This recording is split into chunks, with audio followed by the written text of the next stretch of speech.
when it's all said and done, good win for you? Good win, smashing win. Delighted. I thought the lads showed great character. It's a team randomly threw together a little bit in terms of fixtures.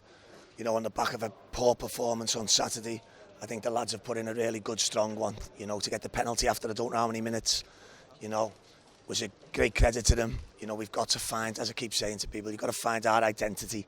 You know, our identity is what we want it to be as a club. You know, amongst results, good and bad, you get high 1 minute and you get low. The most important thing for these players is they find that. They've got to embrace playing for this football club. We all have. You know, what happens when you get disappointment, it affects confidence, it makes people nervous.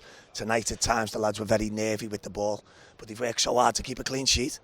That's important, and they've got a bit of a rewards late on in the game, which is also great credit to them. But now it keeps you in the competition. Do you understand the permutations from here?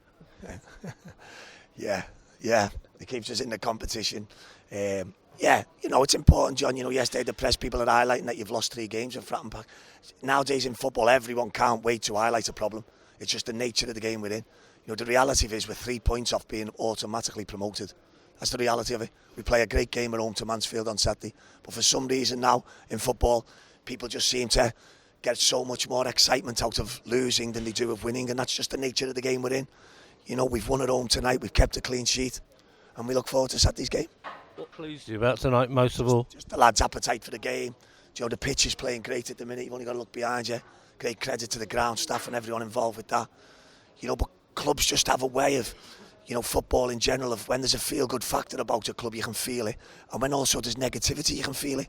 And the quicker you can get rid of the negativity is by winning. And tonight, that's what the lads have done. Always a difficult competition to play in when you're faced with that crowd and 3 sides empty. But they did it. We didn't have the difficulty that Saturday, did we? Bristol Rovers are a strong side. You know, probably for me, equally as strong as Wickham. You know, they've got some terrific players. They're having a fantastic season. They come here with a good side out tonight. And it was a good game. It was an enjoyable spectacle. It was played in a good manner. You know, we'd always like to see more goals, I suppose. You know, but the lads have got a good win. They can look forward to Saturday now. And a few players give you food for thought. Yeah, that's how it's supposed to be, John, isn't it? It's not supposed to be the opposite way.